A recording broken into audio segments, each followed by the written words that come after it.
Yo, what's up, everyone? So today, this week at Bungie, for another time, what we got today? PvP stuff. Okay.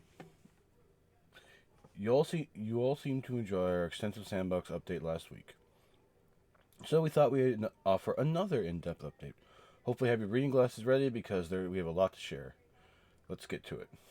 So, PvP strike team update, accessibility and console UI updates, a prophecy dungeon weapons update. Okay, okay. So here's what they're going to be looking at for PvP. Um, so let's see. We're going to have Crucible maps, rewards, game modes, sandbox issues, and matchmaking. So Crucible maps. Due to its dynamic nature, PvP can create content on its own, and every match can tell a story. But our players haven't spent millions of Guardian hours on our current selection of maps, playing the same game modes in the same arenas. It feels as though these kinds of stories have already been told, and there's only so much you can do in the same play spaces.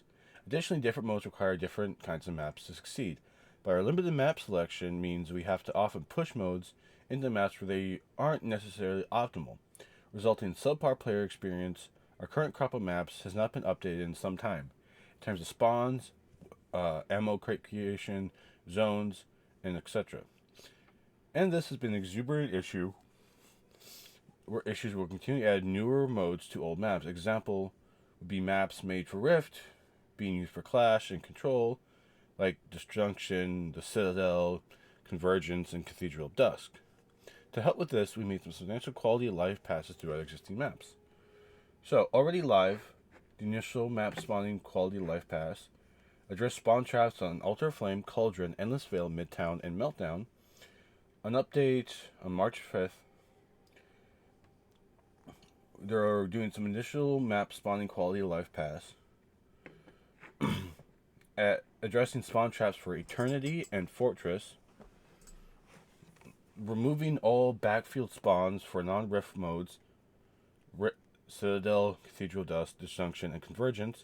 This will effectively make these maps play 50 to 30% smaller than they currently do and reduce the amount of time spent running back to combat after spawning. Major tuning for additional spawning, heavy ammo creep, and a tiebreaker zone location for all maps. We're also making changes to our workflows that allow us to update the above variables more easily in the future. We'll be able to more quickly address these map imbalance and spawning. For example, the next time Cliffs returns to Trials, have changes made to the spawns, zones, and the heavy placement to make it more balanced.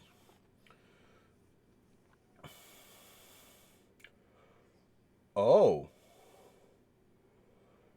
Wait, what? Okay, hold on. Crucible focused players may also feel left behind in terminal locations, as they get less exposure to the awesome new destinations that come with our releases.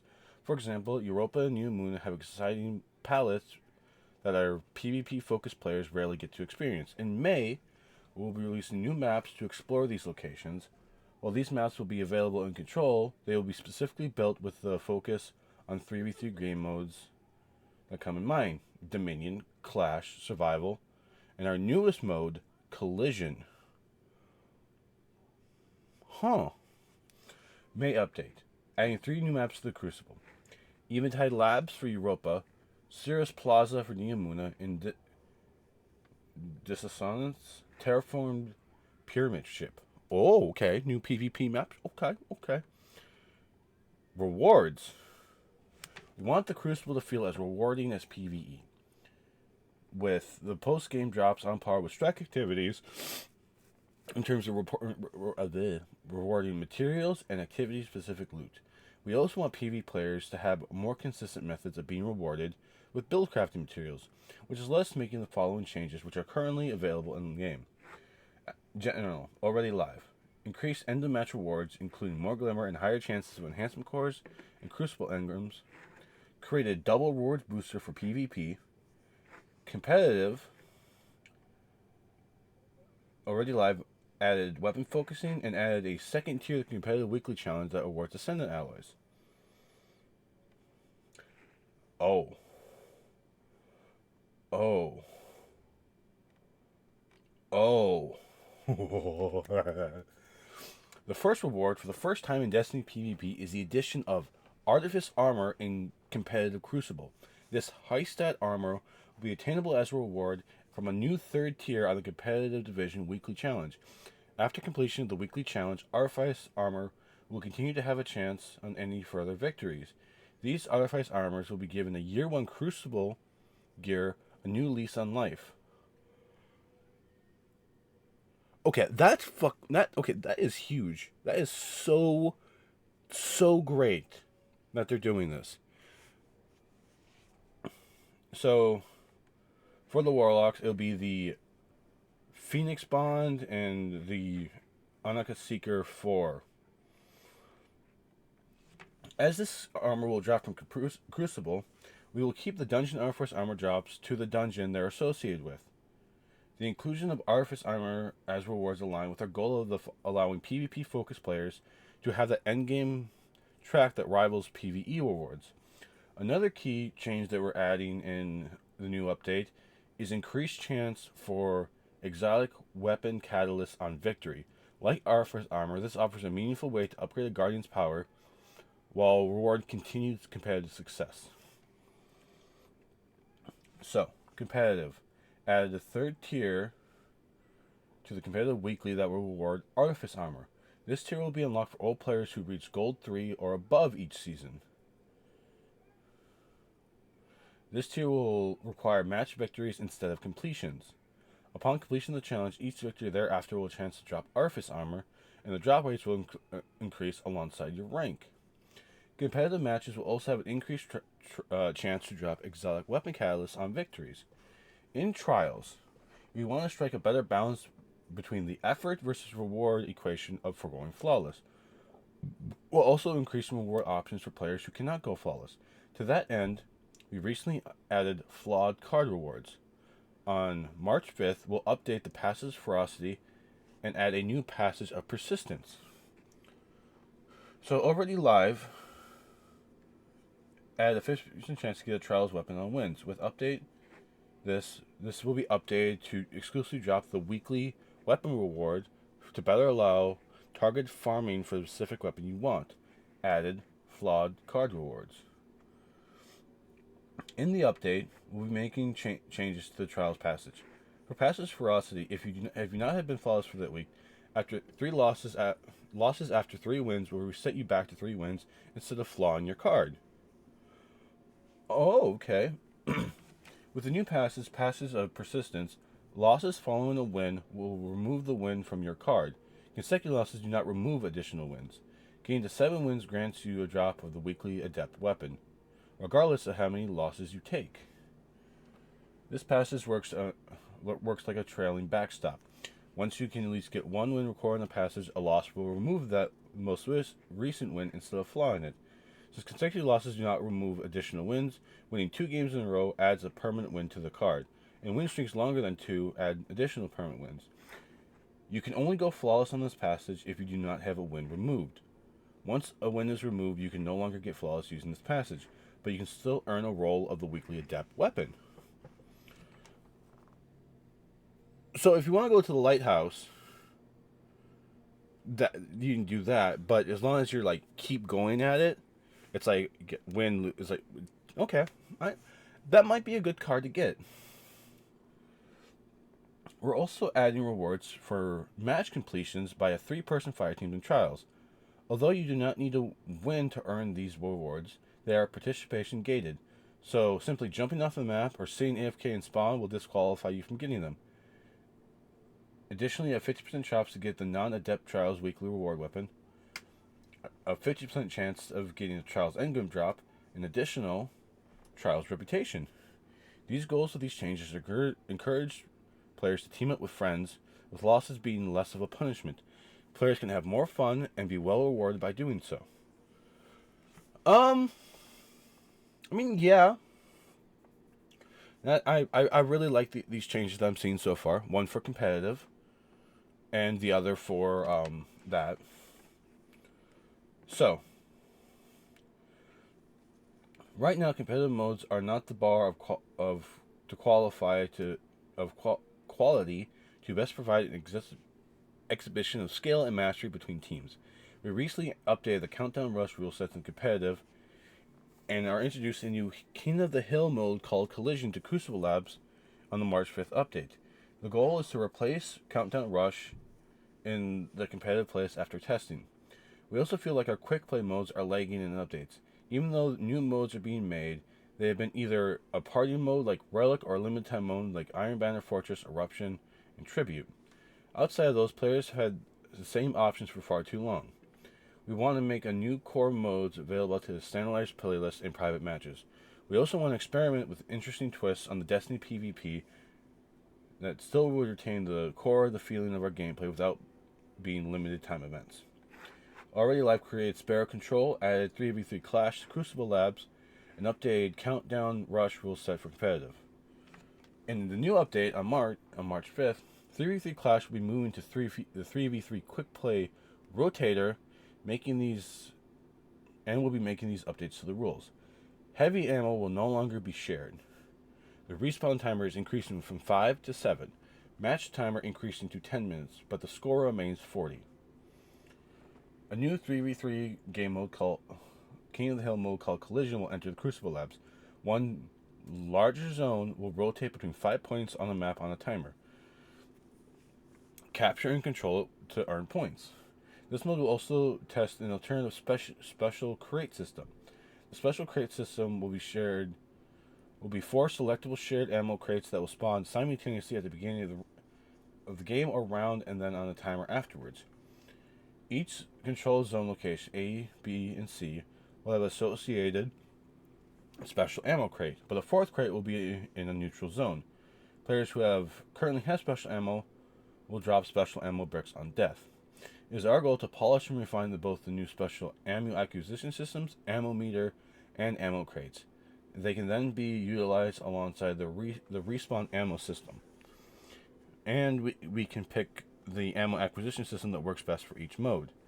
Iron Banner Tribute has undergone multiple changes, including simplifying the objective and scoring, including change the trigger for the hunt and from despising max crest to a team score threshold.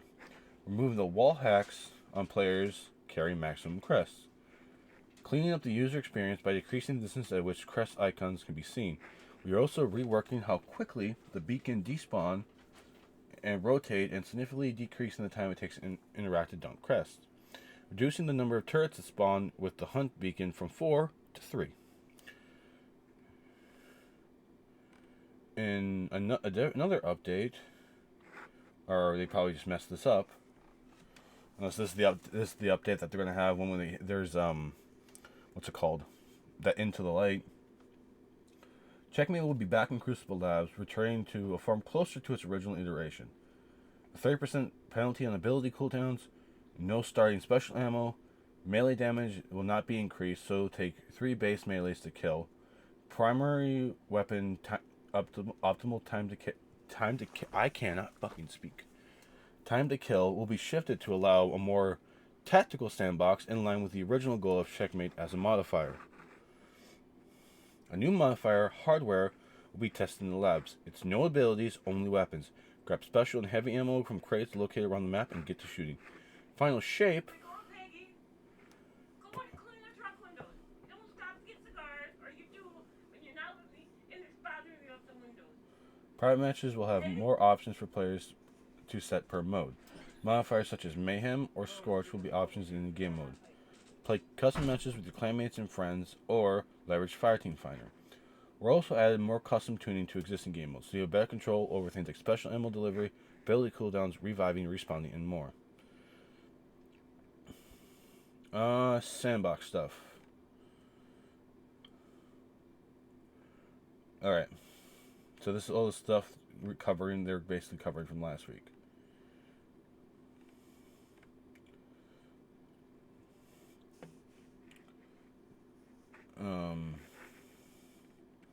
Matchmaking details.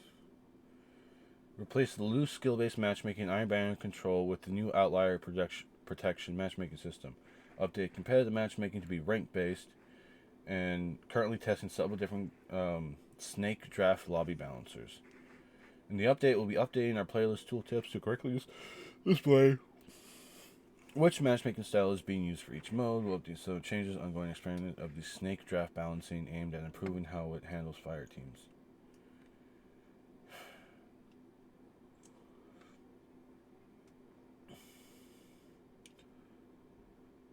Okay, this is what matchmakings don't do. Individually force players to a 1.0 kill-death ratio or a 50% win ratio, intentionally allowing players to dominate for a few games, then place them in games where they get destroyed. Sacrifice connection quality for skill or other outliers. Rank-based matchmaking. Open skill matchmaking known as, CBM. Loose skill match. They're just showing everything they're doing. One I care about is fire team matchmaking. 2 common suggestions of how to solve the issues with trials in this kind of matchmaking are: make it so only trios can queue, make it so duos cannot queue, or they can queue, but they're not protected from trios. Talking about all this stuff.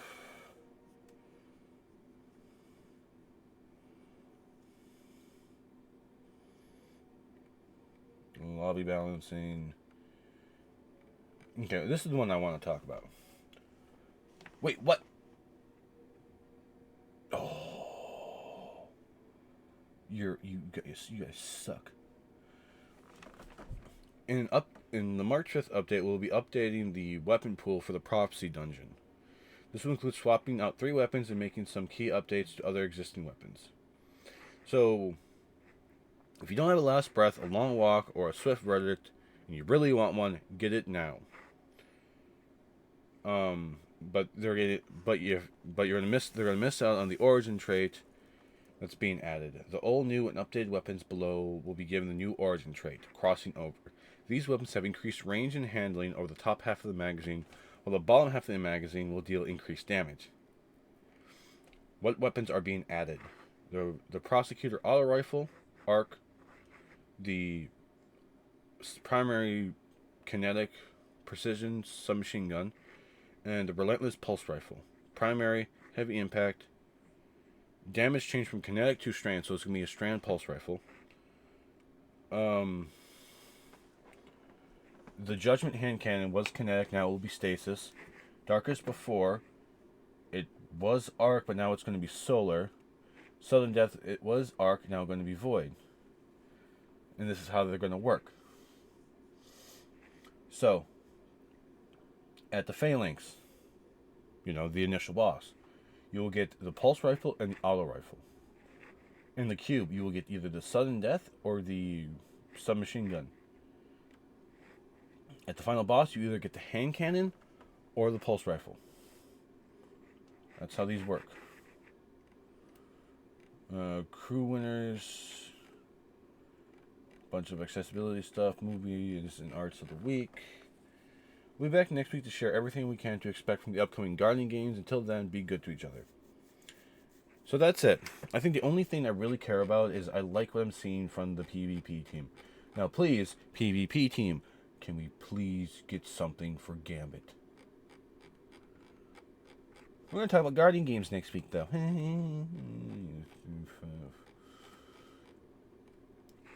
Artifice, armor, and competitive. Thank God.